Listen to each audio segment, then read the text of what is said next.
మాట పలుకు తెలియనిది మాటున ఉండే మూగమది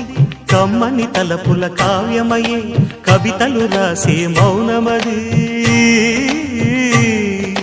రాగల రోజుల ఊహలకి స్వాగతమిచ్చే రాగమది శృతిలయలరగని ఊపిరికి స్వరములు కూర్చే గానమది ఋతువుల రంగులు మార్చేది కల్పన కలిగిన మది భావం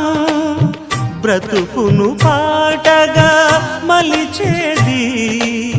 మనసున కదిలి